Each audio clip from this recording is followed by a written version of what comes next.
बताइए कौन कौन से रंग आपको दिखाई दे रहे हैं? ग्रीन है, white, blue, yellow, brown and green, है ना? तो रंग है तो हर रंग कुछ ना कुछ चीजों को या किन्हीं चीजों को दर्शाता होगा, सिग्निफाई करता होगा, है ना? तो व्हाइट कलर किन चीजों को दर्शाता है? बादल और बर्फ यानी clouds and snow. Green colour पानी, हाँ मतलब वेजिटेशन, लैंड को आपको दर्शाता है। Brown colour hilly areas, mountains, valleys, plateaus, इन सबको। और येलो डेजर्ट, रेगिस्तान, मरुस्थल, हमारा जो अर्थ है।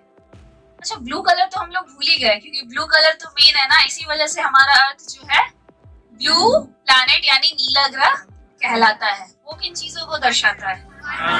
पानी को।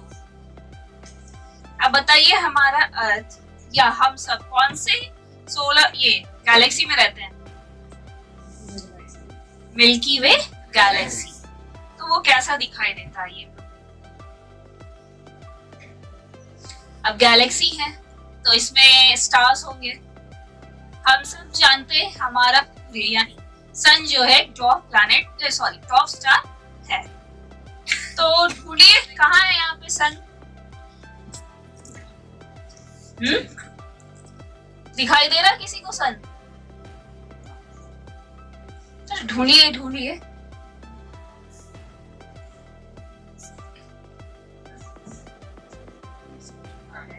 यही रहा। तो वो कौन सा, वो जो येलो येलो सा दिख रहा है, ब्राइटर सा, है ना?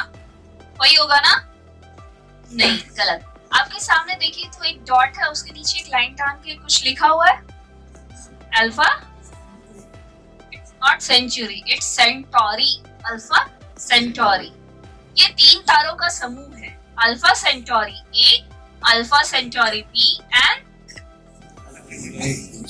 फिर गलत, प्रोक्सिमा सेंटोरी यानी कि alpha Centauri A, alpha Centauri B and Proxima Centauri. Sun के बाद हमारे अर्थ का जो नियरर स्टार है वो है प्रोक्सिमा सेंटोरी, ये याद रखिएगा। अब सन है, इनको तो हम फायर बॉल भी कहते हैं, आग का गोला धधकता हुआ, है ना? तो उनका तस्वीर तो हम लोग ये नॉर्मल एंड्रॉइड फोन से या कैमरे से, DSLR से तो नहीं निकाल सकते। उनके लिए कोई ना कोई इंस्ट्रूमेंट की जरूरत पड़ेगी।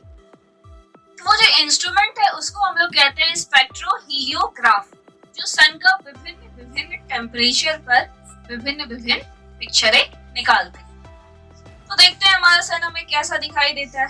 वैसे आपके सामने जो हमारा गैलेक्सी है, मिल्की वे गैलेक्सी, ये स्पाइरल इन शेप है और ऑब्जेक्ट जिस पर आपको दिखाया जा रहा है वो स्फेरिकल इन शेप है। तो कभी अगर आपसे पूछा जाए बच्चों कि मिल्की वे गैलेक्सी जो है वो किस शेप में है, तो आप लोग क्या बोलेंगे?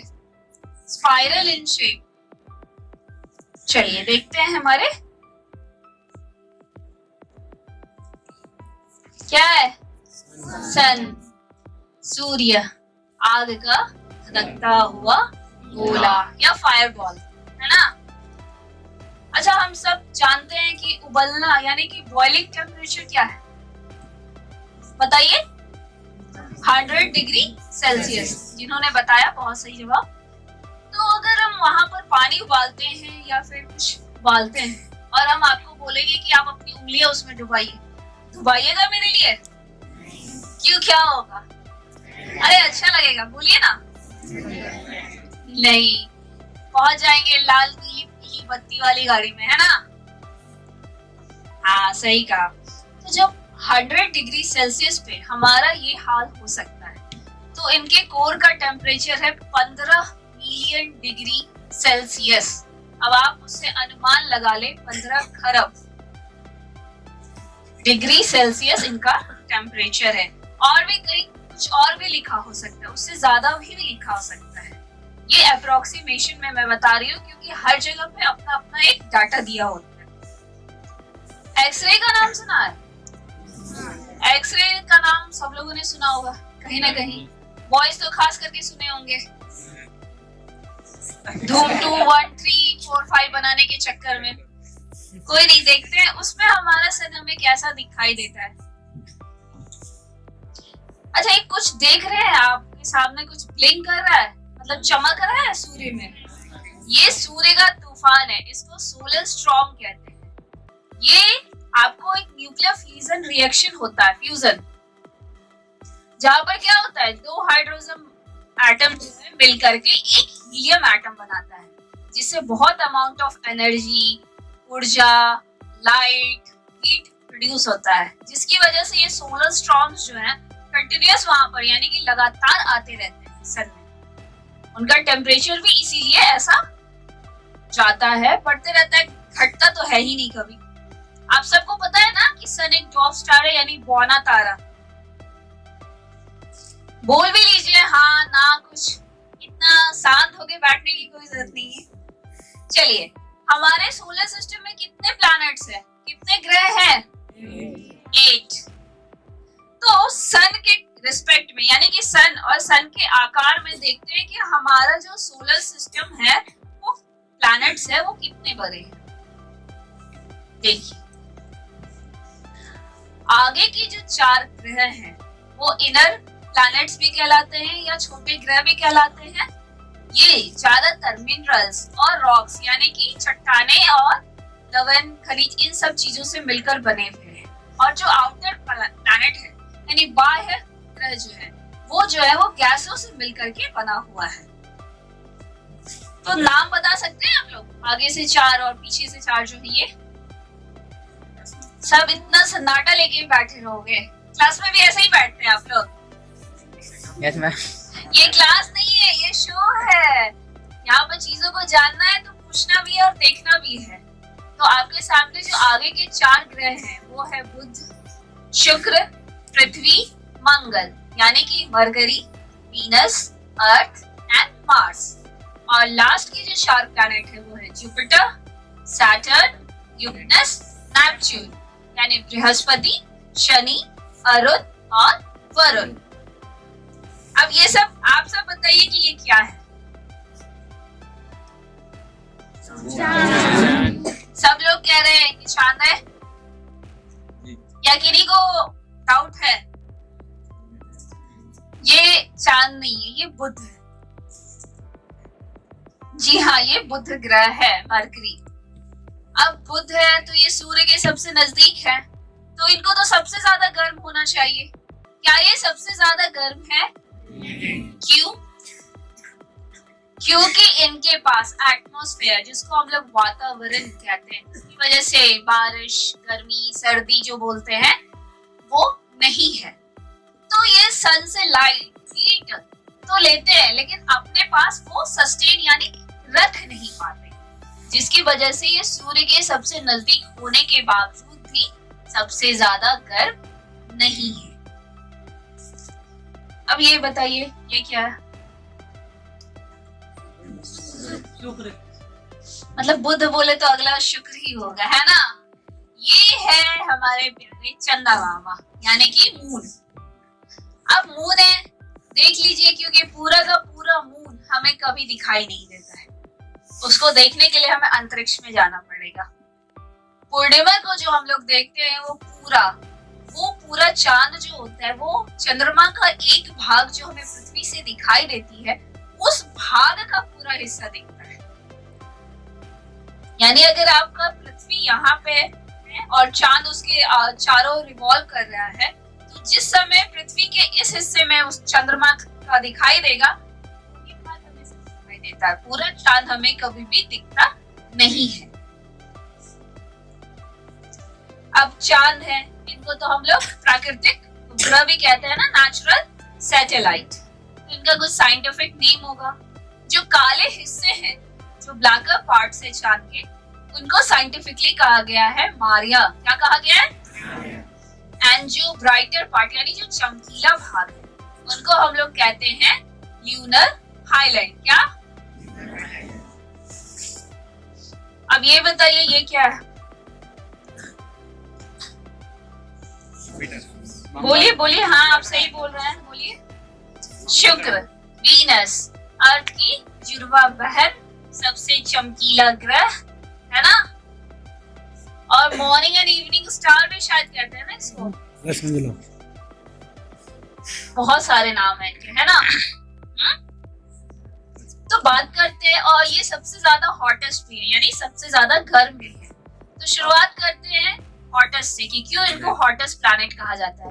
हम सब जो गर्मी बढ़ गई है उसको क्या कहते हैं, ग्लोबल वार्मिंग बढ़ गई है, जिसकी वजह से टेम्परेचर राइज कर रहा है, ग्लेशियर पिघल रहा है।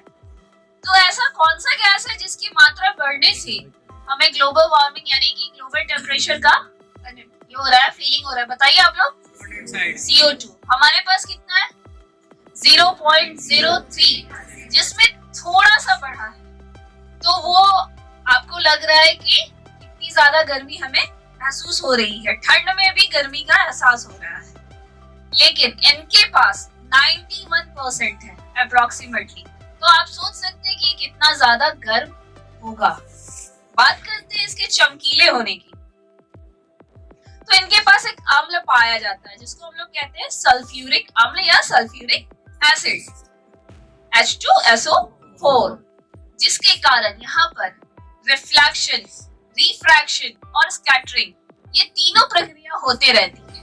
तो जब लाइट पड़ता है, फॉल होता है, वापस जाता है, या फिर एब्जॉर्ब कर लेता है, या उसको चारों तरफ फैला देता है, तो ये सारी प्रक्रियाओं के कारण क्या होता है ना, ये चमकीला हमें दिखाई देता है। अब देखते हैं इनको क्या है। मंगल ग्रह, लाल ग्रह। देखिए मंगल के पोल पे पानी है, पानी नहीं है, बर्फ है। इसको पिघला दे तो पानी मिल सकता है हम लोगों को, है ना। तो जीवन संभव हो गया। ऐसा क्या है जो हम इसको पिघला नहीं सकते, बताइए। बिल्कुल, इनके पास भी एटमॉस्फेयर नहीं है। इट मींस कि अगर एटमॉस्फेयर नहीं है पास, तो जो जिस स्टेट में है वो उसी स्टेट में रहेगा, यानी बर्फ पिघलेगा नहीं। आपको यही सब चीजें हैं। अब बात करते हैं कि वर्ल्ड की हाईएस्ट यानी कि वर्ल्ड की सबसे ऊंची चोटी कौन सी है, माउंट एवरेस्ट। उसकी हाइट किसी को पता है? 8,850, 8,860, हर जगह अलग अलग है ना मीटर, है ना। वो भी कहाँ से, सी लेवल से, समुद्र तल से। बिल्कुल, ये यूनिवर्स की सबसे ऊंची चोटी, ब्रह्मांड जिसको कहते हैं, ब्रह्मांड की सबसे ऊंची चोटी जो है मंगल पे है। आपके सामने है, देखिए दिख रहा है ना, एक उभरा हुआ। हाँ, ये जो इसका नाम है माउंट ओलंपस या ओलंपस मॉन्स। क्या है ये, इतना धीमा क्यों, क्या हुआ? नाश्ता पानी नहीं हुआ, कुरकुरे चिप्स ये सब नहीं खाया क्या? अच्छा, जाके खा लीजिएगा। अभी बताइए क्या नाम बोला मैंने? माउंट ओलंपस या ओलंपस मॉन्स। ये यूनिवर्स का सबसे बड़ा ज्वालामुखी भी है। तो वो अगर आपसे कभी पूछ दिया जाए कि ब्रह्मांड की सबसे बड़ी चोटी कौन से ग्रह पे है, तो याद रखिएगा कि वो मंगल ग्रह पे है। अब बात करते हैं इनके लाल होने पर। तो ये लाल क्यों है, कोई बता सकता है? हाँ बोलिए, सही बोल रहे हैं आप, बोलिए कौन बोले? एटमॉस्फेयर नहीं, इनके लाल रंग होने का कारण क्या है? इनके पास लौह और लौह ऑक्साइड्स की मात्रा पाई जाती है, यानी आयरन एंड आयरन ऑक्साइड्स पाए जाते हैं, जिसकी वजह से इनके सॉइल, इनके रॉक का कलर जो है वो लाल है। आइए अब इनको देखते हैं। ये कौन सा है? जुपिटर।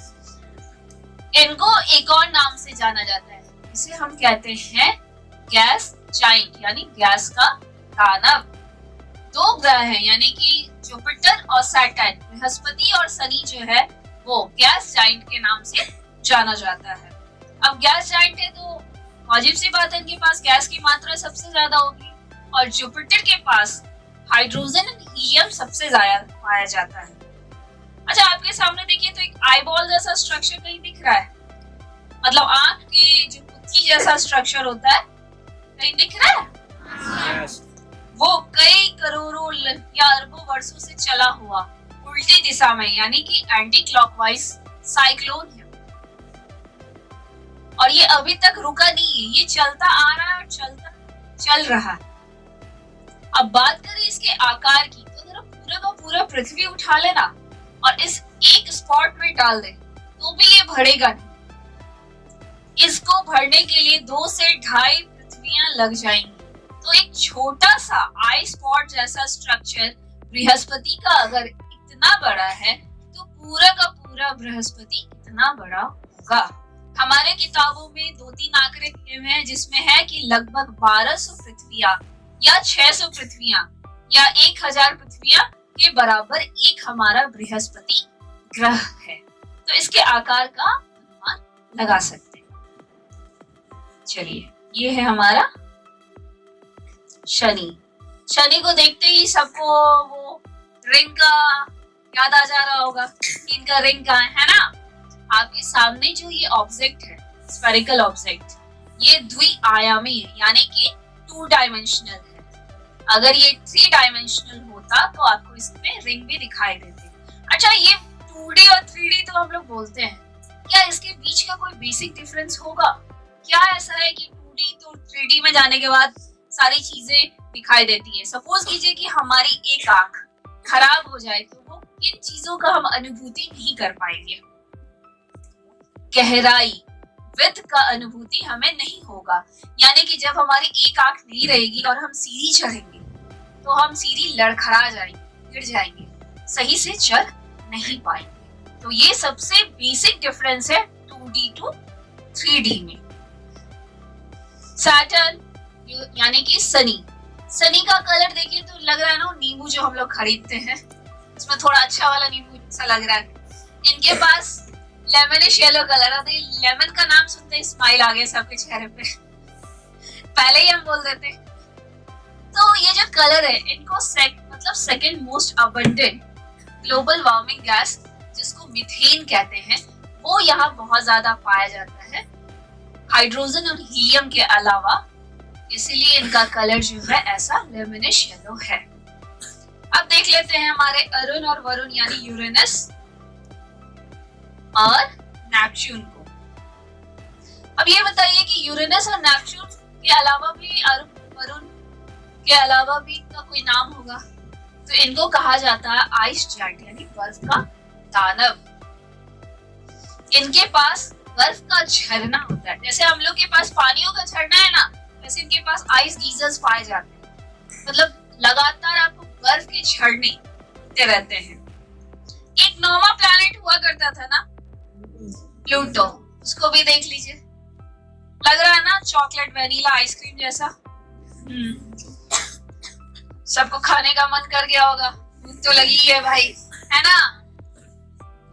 पर आपके टीचर्स आए ना, उनसे मांगिएगा। वैसे अभी विंटर चल रहा है तो आइसक्रीम मत ही खाइए, नहीं तो गर्दन खराब हो जाएगी। अब प्लूटो की बात करते हैं तो इनका एक बहुत खराब आदत था। इनको अपने कक्षा में रहने का मन नहीं था। ये क्या करते थे, उछलते उछलते सारे कक्षाओं में घूम के आ जाते थे और कभी कभी तो इतनी दूर हो जाते थे कि अपने पड़ोसी वाले कक्षा से ये दिखाई नहीं देते थे। अब ऐसी आदत होगा तो ऑब्वियस ही बात है इनको निकाल ही जाएगा। इनको सोलर सिस्टम से हटा दिया गया। अब हम लोगों ने तो नहीं बोला कि आज सब प्लूटो को नौवां ग्रह नहीं पढ़ेंगे, तो किन्होंने हटाया कोई बता सकता है? अरे भाई इतना सन्नाटा हो गया, हमको क्यों देख रहे हैं, बताइए आप लोग। नहीं पता, इसरो, नासा, ये सब नाम तो सुने होंगे। तो इसको हटाने वाली संस्था का नाम है IAU यानी इंटरनेशनल एस्ट्रोनॉमिकल यूनियन, जिन्होंने अगस्त 2006 में इनको सोलर प्लैनेट सिस्टम से हटा दिया। क्योंकि इनकी यही घूमने फिरने की इच्छा जो थी ना ज्यादा, कि भाई अपने घर में नहीं रहना है, हम पड़ोसी के घर में चल जाएंगे, नहीं होगा तो इतना दूर चले जाएंगे कि दोबारा नजर ही नहीं आएंगे। तो इनको इसीलिए हटा दिया गया। अब देखिए तो क्या है, अर्थ है। अब ये वाला अर्थ एक बार कुछ लिखा हुआ दिख रहा है, सेट IR और एक डेट और एक टाइम दिख रहा हुआ है ना। तो सैट का अर्थ हुआ सैटेलाइट, IR का हुआ इंफ्रारेड, यानी कि सैटेलाइट इंफ्रारेड ने उस दिन यानी उस डेट को और उस समय मूवमेंट ऑफ क्लाउड यानी बादलों के मूवमेंट को कैसी रही होगी ये दर्शाता है। इन्हीं चीजों को देख करके मीटियोलॉजिकल डिपार्टमेंट, जिसको मौसम विभाग कहते हैं, वो वेदर का फोरकास्ट यानी मौसम का पूर्वानुमान लगाते हैं। देखिए कहीं कहीं आपको चक्रवर्ती तूफान भी नजर आ रहा होगा, है ना? फिर सन्नाटा, क्या हुआ, नींद आ रहा है क्या? नहीं ना। तो इसीलिए यही बादलों की दशा को देख करके वो हमें बताते हैं कि बारिश होगा या नहीं होगा, ठंड कहाँ पड़ने वाली है, साइक्लोन्स किधर से आ रहे हैं, यही मूवमेंट ऑफ क्लाउड्स की वजह से। और ये हमें बताता कौन है? सैटेलाइट। किस रे में? इंफ्रारेड में। और डेट टाइम तो भाई जिस डेट और जिस टाइम को हम देखना चाहेंगे वो उस डेट का। अब ये सोच, अब थोड़ा सा सीरियस हो जाते हैं। क्या है ये नीली और उजली पट्टी, है ना? नहीं, पूरे पृथ्वी पर उपयोग युक्त पानी,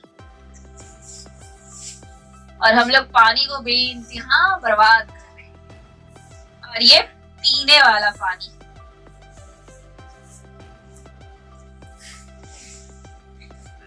बहुत ज्यादा सीरियस मत होइए, बस हाँ लेकिन सीरियस हो जाइए कि हम लोग जो बेइंतहा पानी बर्बाद कर रहे हैं तो आगे क्या होने वाला है। मैं बता दूं कि गुजरात, महाराष्ट्र, कर्नाटका, ये सब जो ऐसे है, राजस्थान, 2-3 सालों में पानी खरीद कर पीने वाले हैं। और हमारे पास तो बाय गॉड ग्रेस गंगा मैया है, तो इसका मतलब ये नहीं क्या कि मतलब बहा दो सब कुछ, नहीं, बचा के रखना है ना, कि वो बेस जो है यानी वो जो ब्लेसिंग्स है वो आगे फर्दर हमसे हमारे आगे वाले जनरेशन को ट्रांसफर होते रहे, है कि नहीं? अब सोचिए कि अगर पृथ्वी पर से पूरा का पूरा एटमॉस्फेयर यानी बादलों को हटा दें तो हमारा पृथ्वी कैसा दिखाई देगा? ऐसा दिखेगा। अगर क्लाउड्स हटा दें बहुत साफ सुथरा दिख रहा है ना, एकदम चमकीला, साफ सुथरा, बिल्कुल, है ना? लेकिन ये देखने के लिए हम नहीं होंगे। हम क्या, ना लैंड होगा, ना पेड़ पौधे होंगे, ना इंसेक्ट्स होंगे यानी ना कीड़े मकोड़े होंगे, ना हम होंगे, कुछ नहीं होगा। तो बताइए अब हमारा पृथ्वी कैसा लग रहा है बिना बादलों के? अब भी अच्छा लग रहा है सबको? नहीं, है ना? मतलब इस तरीके का पृथ्वी कौन देखना चाहेगा जब हम देखने के लिए होंगे ही नहीं। बिल्कुल। इंडिया दिखाई दे रहा है सबको?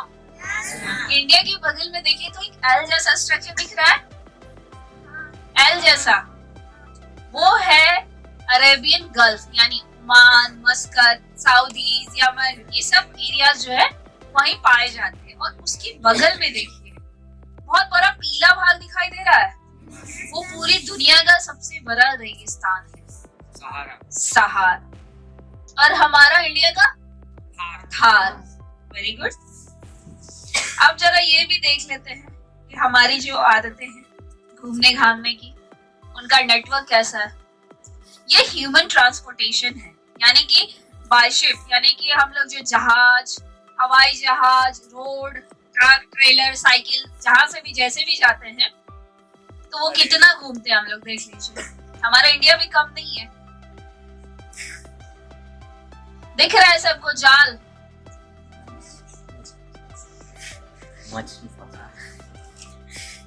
अब देखते हैं कि ये मेरे पास एक पावर है, मैं ना पावर से ना पूरी पृथ्वी से पानी खत्म कर दूंगी। फिर बताइएगा कैसा लग रहा है। सोच लीजिएगा कि अगर पानी खत्म हो गया तो हमारा पृथ्वी कैसा दिखेगा। अच्छा लग रहा है? नहीं ना लग रहा है? तो पानी बचाना है ना। और आज तो है भी नेशनल एनर्जी कंजर्वेशन डे भी है ना, 14 दिसंबर। तो इस तरीके का पृथ्वी एक तो हम देखने के लिए रहेंगे नहीं, और हमारे आने वाले जनरेशन भी नहीं रहेंगे। तो ना हम देखें ना हमारे आने वाले जनरेशन, ऐसी पृथ्वी हमें नहीं चाहिए। हमें वही ब्लू प्लैनेट, खिलता खिलखिलाता प्लैनेट चाहिए। अब ये देखिए कि दिन और रात एक समान जब होते हैं तो जहां दिन होता है वहां क्या होता है, और जहां रात होता है वहां क्या होता है। चलिए अब पूरा रात ही कर देते हैं। कैसा लग रहा है? बहुत प्यारा लग रहा है ना। इंडिया को ढूंढते हैं, हमारा इंडिया कहाँ है? इंडियन है ना, इंडिया है तो अब क्या है बताइए तो यहाँ क्या चमक रहा है? लाइट्स। बिल्कुल, लाइट्स क्या बताता है कि हमारे डेवलपमेंट, कि हमने कितना डेवलपमेंट किया है या कर रहे हैं। तो इंडिया को देखिए कितना ब्राइटर है। अभी भी कुछ ऐसे क्षेत्र हैं जहाँ पर लाइट्स नहीं है, लेकिन फिर भी हम काफी प्रगतिशील हो रहे हैं। अब जरा ऊपर देखिए और एक देखिए तो ड्रैगन नुमा स्ट्रक्चर दिख रहा है, वो जापान है। उनको देखिए कितना चमक रहा है, मतलब वो हमसे डेवलपमेंट में कितने आगे हैं, कई गुना आगे हैं, है ना। अब ये देखिए और बताइएगा ये है क्या? क्या है? मछली, है ना, मच्छर, क्या टैडपोल्स। बोलिए। ये दिन भर में यानी 24 घंटे में उड़ने वाले हवाई जहाज हैं, और हमें क्या लगता है कि हमारा आसमान खाली है ना। दिख रहा है इंडिया? कैसा लग रहा है? कितना होगा अनुमान उनका? एक दिन में कितने हवाई जहाज उड़ रहे हैं? देखिए, दिख रहा है ना सबको इंडिया? अनुमान तक कोई लगाइए। देखिए, लाख और करोड़ में मत लगाइएगा, उतना कहीं नहीं उड़ता है पूरी दुनिया में।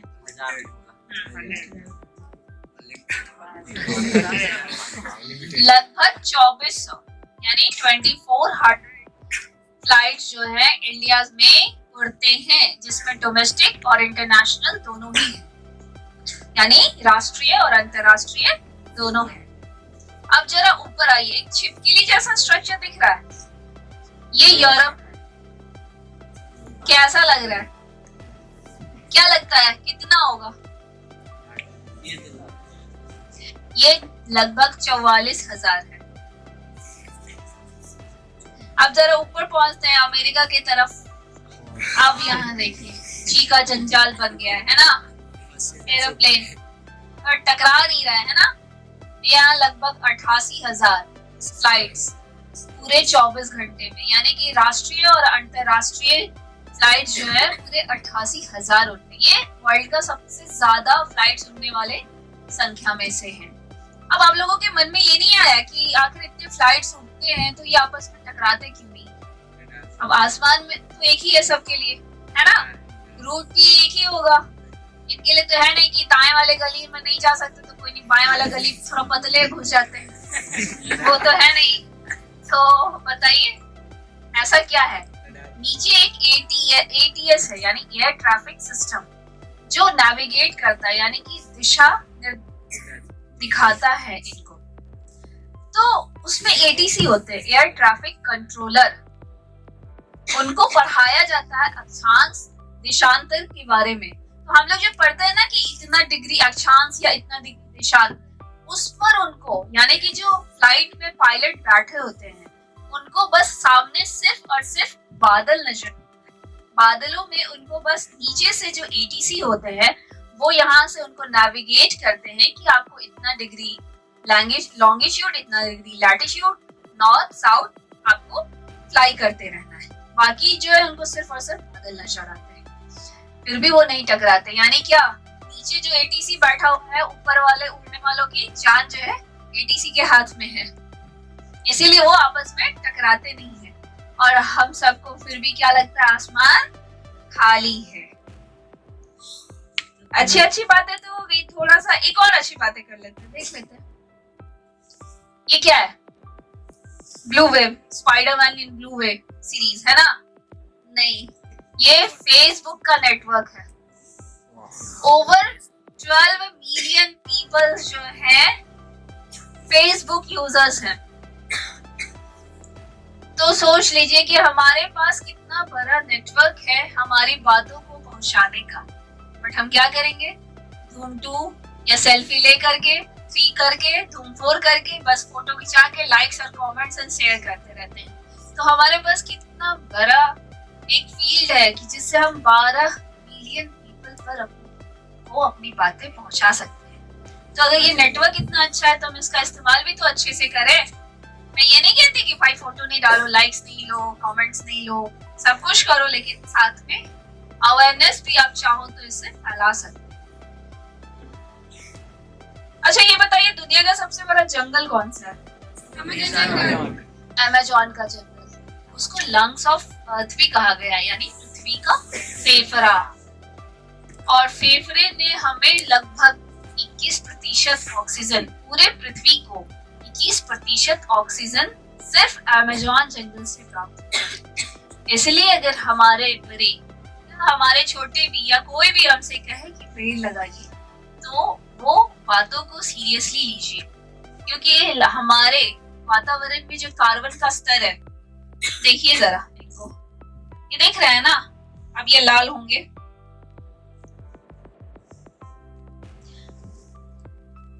ये ऑलरेडी हमारे हाथों से निकल चुका है। इसको कम करना, यानी कार्बन इमिशन को कम करना हमारे हाथों से निकल चुका है। तो अब हम क्या करेंगे?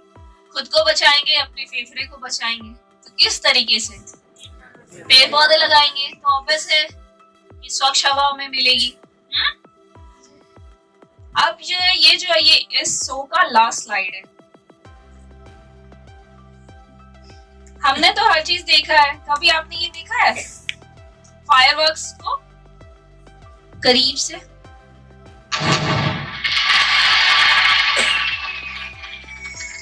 इसी तरीके से लगता है जब हम उसका एकदम पास से उसका फोटो लेते हैं। तो ये वेजिटेशन लैंड है, यानी कि ये आज के शो का लास्ट है।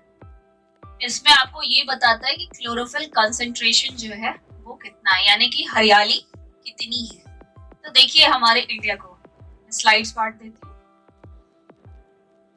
दिख रहा है एक जैसा, एक समान है। देखिए तो कभी ज्यादा ग्रीन हो रहा है, कभी एकदम ब्राउन हो गया, कभी एकदम हरा, एकदम हल्का हरा हो गया, है ना। तो ज्यादा जो ग्रीन है, यानी डार्क बॉटल ग्रीन, क्या बोल रहा है कि मतलब हरियाली बहुत ज्यादा है। तो आप स्वयं देख लीजिए, आपके सामने इंडिया को भी जरूरत है पूरी हरियाली की, क्योंकि एक जैसा समय तो रहता नहीं है हमारे पास। और जरा इधर देख लीजिए सहारा डेजर्ट को, तो ये बचेंगे कैसे? थोड़ी बहुत हरियाली, इनको एकदम थोड़ी बहुत हरियाली मिल रही है ना, तो सीरियस नहीं होना है, बस ध्यान देना है कि चीजों को उपयोगितापूर्ण ही यूज करें और इफिशिएंटली यूज करें। तो आज के लिए इतना ही, धन्यवाद। वेलकम।